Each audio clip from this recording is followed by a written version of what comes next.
Afternoon, and welcome to a very, very special WHITT session.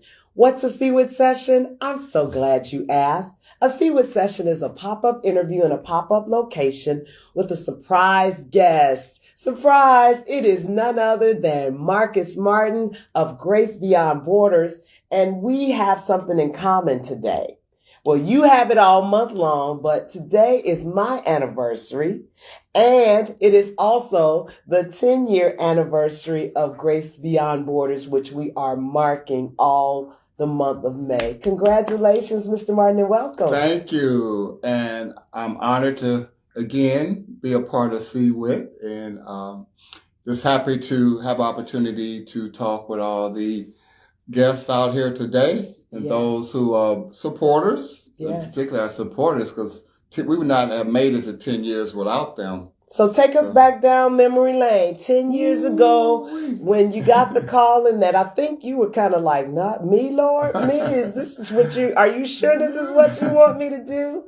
Take us down that path. Okay, then we have to go back to June 2012, which is 11 years ago, when that call took place. But the Lord prepared me for that. So I basically was ready for that, and so I said, okay. Mm-hmm. Now, I didn't know what the journey was going to look like and how the journey was going to be, but I was willing to do what I was called to do, and that's really address some issues with our homeless population, not knowing the vast the magnitude of the problem. Yeah. So here I am today, 10 years later, and I'm looking back to where we began on the streets. Yeah. I didn't have an office. I didn't have a building. Mm-hmm. And we began on the streets in 2013. I actually kicked it off in June of 2013 after a convention that I attended in Phoenix, Arizona. Mm-hmm. Compliments of my mentors, Fort Wayne Rescue Mission. They adopted me, and so I was able to partake in that convention where everything that I was going to need to begin this homeless project was there at that convention. So here I am today, 10 years younger. 1207 East Chicago Avenue here in East Chicago. I just want to let everybody know, from the streets to a beautiful brick and mortar, and you have impacted countless numbers of lives. But what you always tell me is that this problem is out of control. It's an epidemic, and our invisible neighbors are everywhere. They're all around us, and they are in great need. And I think with May being Mental Health Awareness Month, and we've been shining a light on that with a variety of clients, but you also remind us about those who are homeless who are also grappling with mental health issues, or the homelessness situation has caused some mental health issues because you don't know where your next meal is coming from, where you're going to lay your head. Absolutely. That can really, really be impactful to the mind. Well, when you look at, again, we had an opportunity to look at this for 10 years now, and to be in a place where we can actually have some safety for women and children. Remember now, children, this could be generational if we don't address the issue. That's right. And this is where our supporters, our donors come in place, because they have true impact. They have what we call real change. Real change. Not spare change. Mm-hmm. And we tell people that because we have what I call misguided compassion. Mm-hmm. It's not a word I created, but it was created, and I thought it was excellent. Because oftentimes we think that, handing a $5 bill to someone on the streets, wow, this is helping. Mm-hmm. Not knowing what they're going to use the $5 for. That's right. But again, when that $5 goes to Grace Beyond Borders, it's going to be used for the purpose of giving a hand up, not a hand out. Yes. Got you.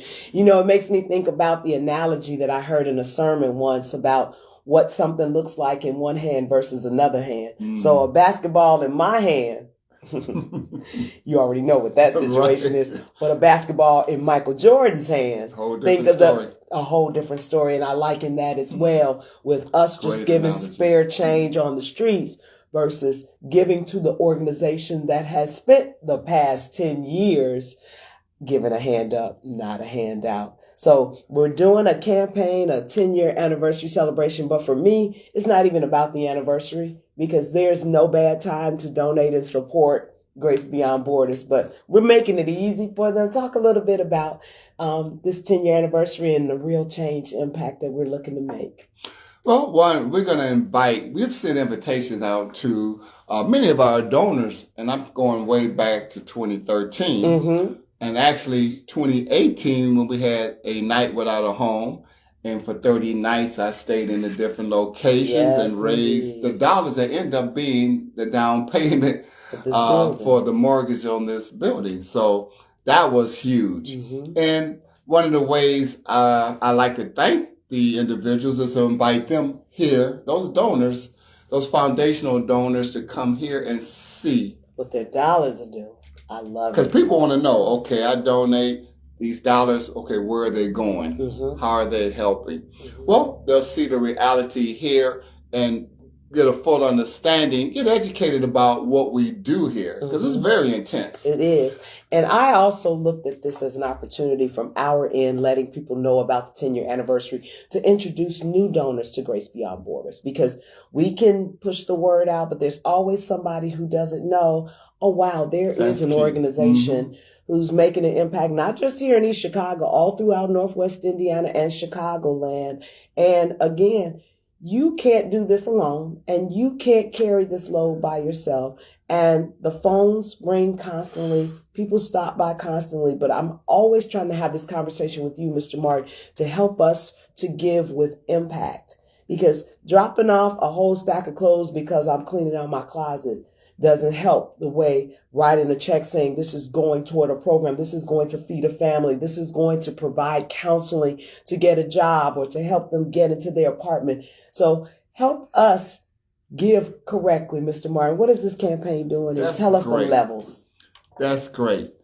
First of all, each time a person walks through the door to come in here for our service, we have to have $2,500 in place to make sure they get everything that they need. Okay. It's not just a bed. Mm-hmm. It's the staffing. It's the therapy some of them may need. Mm-hmm. It's the transportation some of them need. Mm-hmm. Okay, they may have a vehicle, but they're going to need fuel. They're going to need gas to get to the jobs they may have. It's just a variety of things. Yeah. So right now, this campaign is focused on raising $100,000. Okay.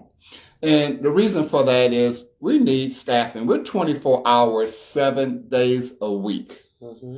Now, just like homelessness. But even though we made that decision, we know that we didn't have the capacity to handle that, but the need was so great, we had to address it. Mm-hmm. So we're 24 hours, 7 days a week, and we want to build our staffing for that. So we need that $100,000 is going to help us really get the staffing that we need in place to make sure the women and the children get what they need. Yes. Because it's a very complex situation. Yes. So when we say $100,000, we're looking at, as you see back here, the coins are dropping down because we want to give real change. Real change. And you see the different size coins, see? Mm-hmm. Our first level, just to get their name, we want their names in here. Mm-hmm. In the range that they're giving. Not the actual amount, but what range did they give? So the first range is $500. Just to get on the wall, have your name here, or in memory of someone, a loved one, or your business. Okay, we'll put their name in there. Okay. And then that's the first level, $500 to $4,900. So 99. Right under 5,000. That's the shepherd level of giving. Who wants to be a shepherd? Okay. And then the next level, the angels, $5,000 to $9,999. Okay. That's the level. Angel level. So you get a little bigger coin. Because you're giving a bigger coin. So the business name will go in there or their name, and they'll put that amount there. 9,999. And the next level, guardian. That's 10,000. And any range of 10,000 to 24,999, and they'll go in the larger coin. Yeah, it's getting bigger. You making it rain now. Look at this. But look down here in the community. See, it impacts the The whole community. That's right. That's right. And that's where the real change takes place. So we're inviting people on any level they want to give. Shepherd, angel, guardian. Good Samaritan goes from $25,000 to $49,999. I'm just going to name them all. The Sentinel, $50,000. That's Amber's level. $50,000 to $74,000. Easy. $999. The Protector level, I like that. $75,000 to $99,999. CWIT, we got and you then, already. Okay, that's the CWIT level. And then this is the Liberator. Anybody that gives $100,000 and up, because that to me, that's freedom from homelessness to help, help some people. And that'll go on our major gift wall also. Absolutely. So we're just inviting people just to really think about, it's not just a homeless situation we're talking about. Okay. Each individual who comes in, that it's not just having a bed. No. A lot of times we're dealing with a lot of trauma. We're dealing with a lot of broken relationships, financial hardships.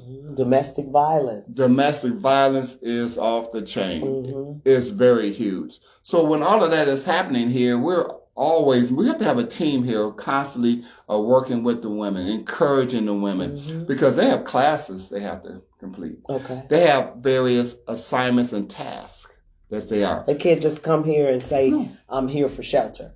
It's wraparound services, and that's what your donations give. But before we further discuss that, Mr. Martin, I want to emphasize that even if you can't give at those levels, other amounts under $500 are acceptable, and they can go to not be turned away. gracebeyondborders.org. Again, that's gracebeyondborders.org, and the donate button is there. Some amazing videos to give great context on what you are doing. I just know that somebody may be watching and be like, well, how do I give? I may not have 500. I may have 50. I may have 100. And let me tell you, those add up and they make a difference as well. A huge difference. And that's has gotten us where we are now. But we're growing. We have some growing pains because we have to grow. Yes. When you have a 18-year-old or a 19-year-old call and you hear in their voice the desperation, and they're seeking, you have to be open. You can't say, well, we only open certain hours. Right. No, we have to. And that's why I made that decision. I said, yes, we don't have enough staff. And it stretches us. But God, still, yes. This is a ministry. And 100,000 may seem like a huge number, but we know it's not. Because we know there are people out there who can give. We know that there's some sacrifices for some, but others is just knowing that their dollars are being used in the way that's, that they want it to be used. Now, let me ask you this too, Mr. Martin, because I'm sure there are others that also may be interested in any volunteer opportunities. Can you tell me what exists in the realm of Grace Beyond Borders for volunteerism? Yes, the volunteers are very, very important. You know that.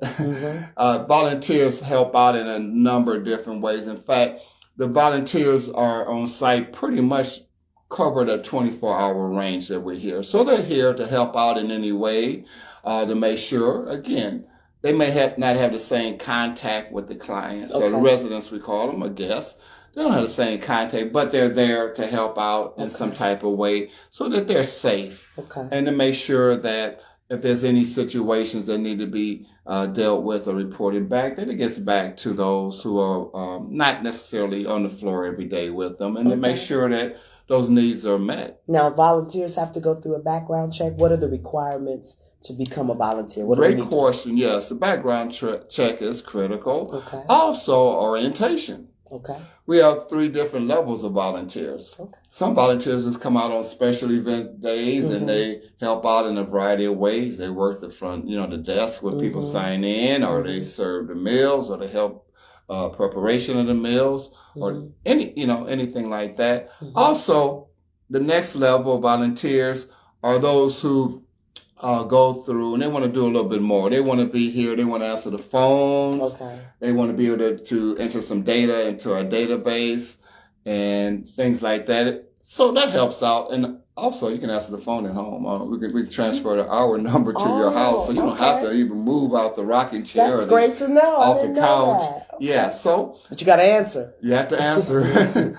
And we prepare you for that. Okay. And then at third level is advanced. They've completed classes in peacemakers and adverse childhood experiences and our Genesis, our recovery program. So they have a little bit more knowledge, and they're able to facilitate those programs and come in and help out, so it's not all on one person's shoulders. Yes. So that's our third level. Opportunity. And we allow our third level to have a more contact and communication with the residents that are in here, because they're trained at that level to be able to do that. Okay. Mm-hmm. If you're just tuning in, I am joined by the Executive Director of Grace Beyond Borders, Mr. Marcus Martin. We are marking 10 years in service, this great ministry, starting from the streets and now this beautiful facility at 1207 East Chicago Avenue. As we get ready to wrap up, what would you say to that person who's in need of help but ashamed to come forward? Excellent question. And we encountered that because I spent a lot of time. Again, every week I'm going to go out on the streets. You're still doing the street ministry. To do outreach, yes. And because I have to encourage them. Mm-hmm. Because there's so much stigma, such a stigma put on shelter. We don't even use the word shelter. We're a program. I love it when people say, we want to know more about your program. Mm-hmm. And so, because it is a program. And we want to make sure that they understand that there's a lot of compassion and care that person needs to know. Yes. As we encourage them to come into the building, to know it's okay. It's okay. It's okay. You're not alone. Nobody's going to label you. Mm-hmm. You're going to be welcome in here. And that's one of our compassionate care trainings that we take our volunteers and staff through, to make sure they understand each person. Not everybody's going to come in here in this great mood. Yeah.